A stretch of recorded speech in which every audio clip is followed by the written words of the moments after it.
कहानी की शुरुआत साउथ कोरिया की योइडो नाम की एक शहर से होती है, जिसको साउथ कोरिया की फाइनेंशियल हब भी कहा जाता है। वहीं पर डीएम सिक्योरिटी नाम की एक ब्रोकरेज फर्म में माइक नाम का एक लड़का एज अ ब्रोकर काम करता है। माइक बहुत मेहनत और लगन से काम करता है, लेकिन इसके बावजूद वह एक कामयाब ब्रोकर नहीं बन पाया और उसका कमीशन हमेशा 0 ही होता है। जो उसके लिए एक शर्मनाक बात थी, वह अपने आसपास सक्सेसफुल ब्रोकर्स को देख के वो भी उनके जैसा बनना चाहता था और किसी भी हालत में सक्सेस और पैसा कमाना चाहता था। माइक एक बहुत ही गरीब परिवार से है। उसके माता पिता रास्पबेरी फार्मर हैं और जब भी उसे टाइम मिलता है वह फार्मिंग में उनका हेल्प करता है। ऑफिस में उसका खास दोस्त होता है केविन। दोनों एक साथ कॉलेज में पढ़ते थे और एक साथ अब एक ही ऑफिस में काम भी करते हैं। केविन एक रिच फैमिली से बिलोंग करता है। वह अपना खुद का इन्वेस्टमेंट फर्म खोलना चाहता है और एक्सपीरियंस के लिए वहां पर काम कर रहा है। माइक गरीब था, मगर इसके बावजूद केविन उसे अपना अच्छा दोस्त मानता है।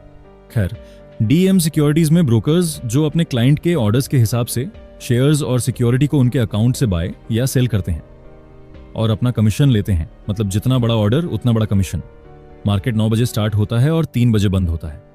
मतलब 6 घंटे का टेंशन, और इसी बीच कोई खूब पैसा कमाता है और कोई गवाता है। अब बड़े बड़े इंस्टीट्यूशंस या फिर कहें तो बिग मनी के द्वारा स्टॉक मार्केट में स्पेकुलेशन तो चलता ही रहता है। स्पेकुलेशन यानी शेयर्स के प्राइस को गिराकर उनको सस्ते भाव पे खरीदो और जब मार्केट में उनकी डिमांड बढ़े तो फिर उन्हें महंगे भाव में बेच दो, जो कि इलीगल है क्योंकि ऐसे स्पेकुलेशन से छोटे मोटे रिटेल इन्वेस्टर्स बर्बाद हो जाते हैं। लेकिन इस तरह की स्पेकुलेशन को रोकने के लिए जिस तरह हमारे यहाँ सेबी है, ठीक उसी तरह वहां पर financial supervisory service, in short FSS है। खैर, फिर एक दिन माइक को एक क्लाइंट का कॉल आता है। कॉल पर उसे क्लाइंट एक इलेक्ट्रॉनिक कंपनी के 20,000 शेयर इतना कह के कॉल कट कर देता है। अब माइक समझ नहीं पाता कि स्टॉक को खरीदे या बेचे। वह थोड़ी देर सोचने के बाद स्टॉक को क्लाइंट के अकाउंट से खरीदता है। लेकिन थोड़ी ही देर में माइक को फिर से उस क्लाइंट का कॉल आता है। वह गुस्से में उसे कहता है कि मैंने शेयर बेचने को कहा था, खरीदने को नहीं। तो अब वह क्लाइंट उसके पैसे वापस मांगता है। माइक की गलती की वजह से उनको क्लाइंट को कंपनी के फंड से पैसा वापस देना पड़ा। इसलिए मैनेजर सबको कहता है कि क्योंकि कंपनी के फंड से क्लाइंट को पैसा देना पड़ा, इस महीने किसी को कमीशन नहीं मिलेगा। तो सब माइक पर गुस्सा होते हैं। अब यह सब लियन देख रहा था। लियन यहाँ का सबसे बड़ा ब्रोकर है और उसका नाम कमीशन लिस्ट में हमेशा टॉप में रहता है। वह माइक से कहता है कि एक जमाने में मेरी भी हालत तुम्हारी तरह थी, पर जब से मैं एक सीक्रेट इन्वेस्टमेंट कंपनी के साथ काम करने लगा, मेरी हालत सुधरने लगी और मैं इस कंपनी का टॉप ब्रोकर बन गया। लियन माइक से कहता है कि जैक नाम का एक ब्रोकर है, उसके पास मार्केट की सारी इनसाइड इंफॉर्मेशन रहती है। सब उसके साथ काम करना चाहता है और मैं भी उसके साथ काम करता हूं, क्योंकि जिन्होंने उसके साथ काम किया है वह आज टॉप ब्रोकर बन चुके हैं।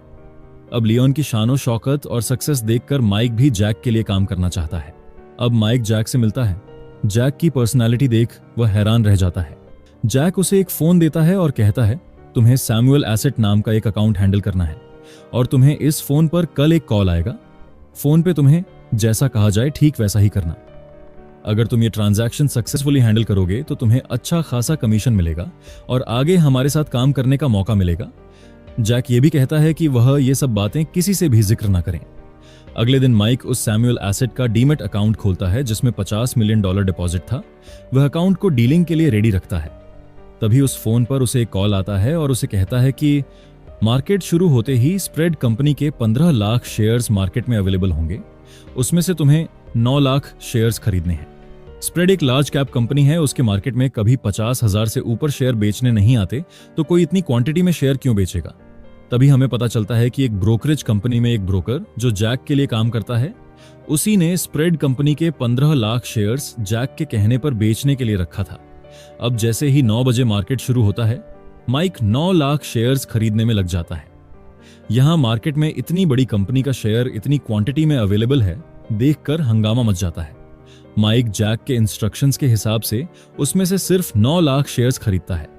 खैर, अब इस ट्रांजैक्शन की खबर डीएम सिक्योरिटीज के वाइस प्रेसिडेंट को लगती है, तो उसे विश्वास नहीं होता कि माइक ने इतनी बड़ी डील की है। तो वो उस क्लाइंट को कॉल बैक करके कंफर्म करता है। तब वह क्लाइंट के इन्फॉर्मेशन देता है कि उसी ने शेयर खरीदने को कहा था, मगर वो क्लाइंट फेक होता है। अब इस बड़े ट्रांजैक्शन के बाद शेयर मार्केट में उथल पुथल होती है। दरअसल हांगकांग के एक बैंक ने कुछ सिक्योरिटी को मार्केट प्राइस से काफी कम में बेचा होता है और अचानक मार्केट में इतने शेयर्स अवेलेबल होने की वजह से उनकी मार्केट वैल्यू गिरती है, तो इस वजह से पूरा मार्केट भी नीचे गिर जाता है। गिरती हुई मार्केट का फायदा उठा के जैक कई कंपनी के शेयर्स सस्ते दाम पर खरीदता है। 15 लाख में से 9 लाख शेयर्स खरीदना ये तो एक दिखावा था, मगर असली मकसद तो पूरे बिलियन के मार्केट को गिराना था। अब इस डीलिंग की खबर financial supervisory service, in short FSS को लगती है, जो कोरिया के शेयर मार्केट फ्रॉड को कंट्रोल करती है। इन्वेस्टिगेशन के लिए केस रॉय नाम के एक इन्वेस्टिगेटर को दिया जाता है और रॉय स्प्रेड के स्कैम को लेके इन्वेस्टिगेशन शुरू करता है। मगर स्प्रेड के शेयर बेचने वाला वो ब्रोकर देश छोड़ के भाग गया है, तो अब वह शेयर्स खरीदने वाले सैमुअल एसेट के ऑफिस में पहुंचता है, मगर वो ऑफिस खाली होता है। वहां तो बस एक आदमी होता है जो जैक के इंस्ट्रक्शन को फॉलो कर रहा था और अपना कमीशन लेके कब का गायब हो चुका था। तो अब रह जाता है माइक, जो इस ट्रांजैक्शन में ब्रोकर था। तो रॉय उसके पीछे लग जाता है। दूसरी तरफ रॉय माइक को कहता है कि उसने उसका कमीशन $6 लाख के ऊपर का अमाउंट बहामास में एक ओवरसीज अकाउंट खोलकर वहां डिपॉजिट कर दिया है और किसी को शक ना हो इसलिए अकाउंट मार्क चो यानी फेक नेम से खोला गया था। माइक अब उन पैसों से एक आलीशान फ्लैट खरीदता है और उन पैसों से अपने माता पिता को एक बेहतरीन जिंदगी देने की कोशिश करता है और ये देख दोनों बहुत खुश होते हैं। वह डिनर के लिए अपनी गर्लफ्रेंड को एक महंगे रेस्टोरेंट लेकर जाता है। फिर उसी रेस्टोरेंट के वॉशरूम में पहली बार माइक की मुलाकात रॉय से होती है। रॉय अपना विजिटिंग कार्ड माइक को देता है और कार्ड को देख माइक को शक होता है कि कहीं एफएसएस की नजर उस पर तो नहीं है। खैर, अब जैक अगले डील के लिए माइक को मिलने बुलाता है। वह माइक से कहता है कि अगली बार उसे प्रोग्राम ट्रेडिंग करनी होगी। प्रोग्राम ट्रेडिंग मतलब बहुत सारे अलग अलग शेयर्स के ऑर्डर को एक साथ एक बार में एग्जीक्यूट करना। तो अलग अलग शेयर्स का मिलकर एक बास्केट बनाया जाता है और उन्हें एक साथ एक बार में बेचने के लिए रखते हैं, जो एक प्रोग्राम के जरिए किया जाता है। अब मार्केट गिरना शुरू होता है तो माइक को बल्क में शेयर्स की ऑर्डर मिलती है। माइक को करीब 139 मिलियन के शेयर्स बाई करने की ऑर्डर्स मिलती है, जो वो प्रोग्राम ट्रेडिंग के जरिए कुछ ही मिनटों में पूरी करता है। टोटल मिला के 700 मिलियन के ट्रांजैक्शन होते हैं, जिसमें माइक को 1,75,00,000 का कट मिलता है। ये देख ऑफिस के सभी लोग उसकी तारीफ करने लगता है। अब रात को रॉय माइक को उसके अपार्टमेंट के नीचे मिलता है और उसे कहता है कि अब उसकी नजर उस पर है। यह सुनकर वह टेंशन में आ जाता है। अगले दिन माइक जैक को मिलने बुलाता है और ये सब बात जैक को बताता है। तब जैक उसे दिलासा देता है कि रॉय के पास कोई प्रूफ नहीं है, लेकिन तुम डर गए तो बात बिगड़ सकती है, और उसे कुछ दिन के लिए वेकेशन पर बहामास जाने के लिए सलाह देता है। माइक वेकेशन के लिए बहामास निकल जाता है। वहां वह उस बैंक में जाता है जहां जैक ने उसका कमीशन डिपॉजिट किया है और देखता है अपने अकाउंट में $1.41 मिलियन डिपॉजिट है। और यह देख माइक को विश्वास नहीं होता। वह हैरान रह जाता है और खुशी से झूम उठता है। वहां से कुछ पैसे लेकर अब वह एंजॉय करने निकल जाता है, जहां उसकी मुलाकात डेविड से होती है, जिसकी न्यूयॉर्क में एक इन्वेस्टमेंट फर्म है। दोनों एक दूसरे का विजिटिंग कार्ड एक्सचेंज करते हैं। जब माइक वापस आया तो उसने देखा कि एफएसएस के लोगों ने उसके ऑफिस पर रेड डाली है और उसकी वजह है खुद माइक, जिसने पिछले कुछ दिनों में की हुई डीलिंग्स एफएसएस की नजर में आई है, जिसे लेकर डीएम की इंक्वायरी कमेटी उसकी पूछताछ करती है। इस वजह से प्रेसिडेंट लियन को जॉब से निकाल देते हैं और उसका सारा काम माइक को सौंपते हैं, जिससे लियन माइक पर खासा नाराज होता है और उसे भला बुरा कहकर वहां से चला जाता है। को अब इन सब बातों की परवाह नहीं, वह अपने पैसों की मस्ती में चूर है और बड़ी बड़ी ऑर्डर की वजह से माइक का ऑफिस में रोब भी बढ़ जाता है और कमीशन में उसका नाम हमेशा टॉप में रहता है। दरअसल वो अनजाने में शेयर्स में स्पेकुलेशन कर रहा था, जिसका उसे खुद पता नहीं होता। फिर एक रात माइक को एक अननोन नंबर से फोन आता है।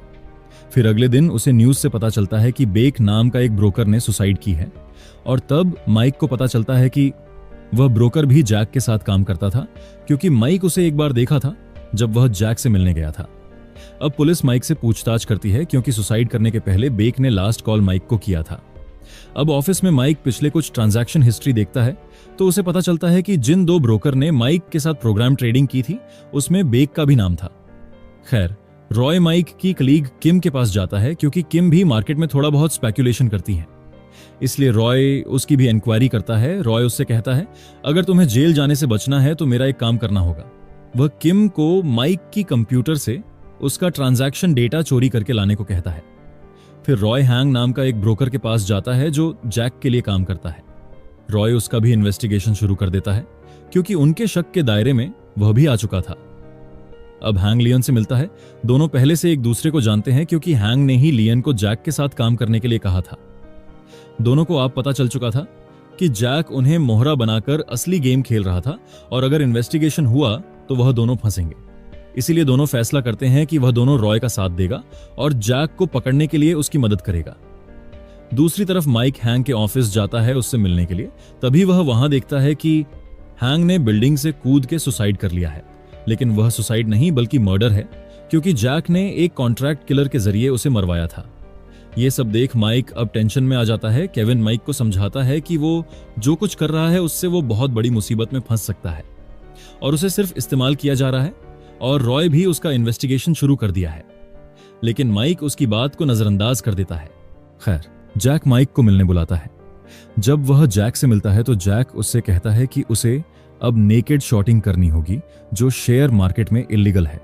काम 35 मिलियन का है, जिसमें माइक का कट 5 मिलियन का होगा। नेकेड शॉर्ट सेलिंग, जिसमें बिना शेयर उधार लिए ही उन्हें बेच दिया जाता है, यह सामान्य शॉर्ट सेलिंग से अलग है, जहां पहले शेयर उधार लिए जाते हैं और फिर बेचे जाते हैं। लेकिन नेकेड शॉर्ट सेलिंग में यह भी नहीं देखा जाता कि वो शेयर असल में अवेलेबल हैं भी या नहीं, और फिर भी उन्हें बेच दिया जाता है। इससे शेयर की कीमत पर गलत तरीके से दबाव बन सकता है, जिससे मार्केट में उतार चढ़ाव और हेर फेर हो सकती है, खासकर जब वह शेयर बड़ी क्वांटिटी में हो। अब दूसरे दिन माइक को क्लाइंट का फोन आता है और वो उसे सिग्नल टेक कंपनी के 70,000 शेयर्स खरीदने बोलता है। जैसे ही माइक उसे खरीदने में लग जाता है, तभी एक और क्लाइंट का फोन आता है, वो उसे और 80,000 शेयर्स खरीदने बोलता है। दरअसल जैक दूसरे क्लाइंट के थ्रू शेयर खरीद रहा था और ऐसा करके वह उस कंपनी के पूरे 20 मिलियन के शेयर्स माइक के जरिए लो प्राइस में बाय कर लेता है।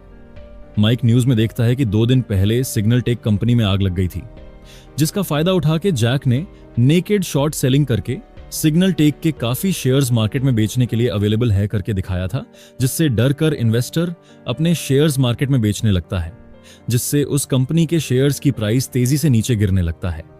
इसी का फायदा उठा के जैक उन्हें कौड़ियों के भाव खरीद लेता है। माइक अब पूरा खेल समझ जाता है और उसे यकीन था कि आग भी जैक ने ही लगाई है। दरअसल सिग्नल टेक जैसे जो कंपनी बैंकरप्ट होता है, उनके शेयर्स के प्राइस को पूरे बॉटम तक ले जाके जैक उन्हें पूरी तरह से कौड़ियों के भाव में खरीदता है और कंपनी पे कब्जा करके फिर उन कंपनी के एसेट्स को बेचता है और $1 मिलियन का प्रॉफिट कमाता है। दूसरी ओर किम मौका देखकर माइक के कंप्यूटर से पेन ड्राइव पे उसकी ट्रांजैक्शन की डेटा चोरी करती है। जैक लियन का एक्सीडेंट करवाता है, जिसकी वजह से वह कोमा में चला जाता है और जैक माइक को हॉस्पिटल बुलाकर उसे लियन की हालत दिखाते हुए धमकाता है कि अगर उसने उसके साथ गद्दारी की तो उसकी भी हालत उनकी तरह होगी। अब माइक पूरी तरह से फंस चुका था। इधर रॉय सिक्योरिटी यूनिट के साथ डीएम सिक्योरिटी पे रेड डाल के उनके सारे अकाउंट्स की फाइलें जब्त करता है। रॉय माइक को अपने साथ ले जाता है। रॉय उसे दिखाता है कि कितने सारे ब्रोकर्स और कंपनियां जैक की वजह से बर्बाद हुई हैं। रॉय सबूत के रूप में उसे दिखाता है कि उसके पास माइक की सारी ट्रांजैक्शन हिस्ट्री भी है जो किम ने उन्हें दिया है। तभी माइक को मैसेज आता है कि केविन की फादर की कंपनी यूजिंग डूब चुकी थी और बैंकरप्सी की कगार में है। तभी उसे बोर्ड पे दिखाई देता है कि अब जैक का अगला शिकार केविन की फादर की कंपनी है। तब उसे सब समझ आ जाता है कि जैक नेकेड शॉर्ट सेलिंग करके केविन की फादर की कंपनी कौड़ियों के भाव खरीदना चाहता है। अब रॉय उसे ऑफर देता है कि अगर वह जैक को पकड़ने में उसकी हेल्प करेगा तो वो उसे छोड़ देगा। खैर, अब माइक केविन को जाके मिलता है और उससे वादा करता है कि कल जब मार्केट ओपन होगा तब तुम्हारी कंपनी की यानी वूसंग की शेयर का प्राइस बढ़ेगा, जो अब बॉटम पर है। मैं तुम्हारे फादर के कंपनी के सब शेयर बाय करूंगा। तब केविन कहता है कि उसके अंकल कंपनी को सस्ते में किसी और कंपनी को बेचना चाहता है। तब माइक उनसे कहता है कि जल्दबाजी में कंपनी को सस्ते में मत बेचो, उसे मैं ऊपर उठाऊंगा, मुझ पर भरोसा रखो। अगले दिन सुबह मार्केट खुलते ही माइक अपने कलीग से कहता है कि वूसंग के सब शेयर ग्लोबल इन्वेस्टमेंट के अकाउंट से खरीदो, जिससे कंपनी की मार्केट वैल्यू बढ़ जाती है। दूसरी तरफ केविन अपने अंकल को उनके हिस्से के शेयर्स बेचने को रोकता है और उन्हें थोड़ा वेट करने बोलता है। इस दौरान जैक माइक को कॉल करता है, लेकिन माइक उसका कॉल रिसीव नहीं करता। इस डील का पता रॉय को चलता है और वह ग्लोबल इन्वेस्टमेंट की ऑफिस की ओर निकलता है। अब माइक मार्केट में वूसंग के 9 मिलियन के शेयर्स बेचने के लिए अवेलेबल कराता है, जो माइक ने ही ग्लोबल के अकाउंट से कुछ घंटे पहले खरीदा था। अब यहां हमें माइक का असली प्लान पता चलता है। आपको याद होगा माइक डेविड से बहामास में मिला था और उसकी न्यूयॉर्क में एक इन्वेस्टमेंट कंपनी है, तो माइक डेविड के जरिए वूसंग का शेयर खुद खरीदता है। अब सवाल आता है माइक के पास इतना पैसा आया कहां से? तो बहामा के बैंक में जहां माइक का आज तक की कमाई लगभग $7 मिलियन जमा था, वही उस पैसे से वूसंग के शेयर्स को डेविड के कंपनी के जरिए खरीदता है। अब मार्केट में वूसंग के शेयर की कीमत बढ़ती है तो ज्यादातर इन्वेस्टर और केविन के अंकल अपने शेयर नहीं बेचता। इससे जैक का वह कंपनी खरीदने का प्लान फेल हो जाता है, जिससे वह बहुत गुस्सा होता है। जैक अपने किलर को माइक को मारने भेजता है, लेकिन सिक्योरिटी के लोग माइक के साथ होने के कारण किलर कुछ कर नहीं पाता। अब रॉय जैक की ग्लोबल इन्वेस्टमेंट कंपनी पे रेड डालता है, मगर जैक निकल चुका था। जब रॉय जैक को किसी भी हाल में पकड़ना चाहता था तो माइक उससे कहता है ये जैक जरूर उसे मिलने बुलाएगा, जैसा कि माइक ने सोचा था। जैक उसे मिलने मेट्रो स्टेशन बुलाता है। माइक उससे मिलने वहां पहुंचता है, लेकिन जैक को माइक के साथ बातें करते समय उसको पता चलता है कि माइक ने अपने कोट में माइक्रोफोन छुपाया है, जिसके जरिए उनकी बातें रॉय सुन रहा है। तभी जैक का किलर माइक के पेट में चाकू से वार कर देता है, लेकिन रॉय आके उस किलर को पकड़ता है और साथ ही जैक को भी पकड़ता है। जैक को लगता है उनके पास उसके खिलाफ कोई सबूत नहीं है, लेकिन माइक उन्हें वो रिकॉर्डर देता है जो उसने जैक से उसकी पहली मुलाकात से उनकी बातें रिकॉर्डिंग की थी। अब रॉय जैक को अरेस्ट करके ले जा रहा होता है तो मौका देख के माइक ट्रेन से भाग जाता है और रॉय को फोन करके सब लोकेशन बताता है जहां उसने जैक की दी हुई फोन वगैरह छुपाया था। तभी ट्रेन में बैठ के माइक की नजर ट्रेन से ट्रैवल कर रहे एक आदमी पे जाती है और यहीं पर मूवी खत्म होती है।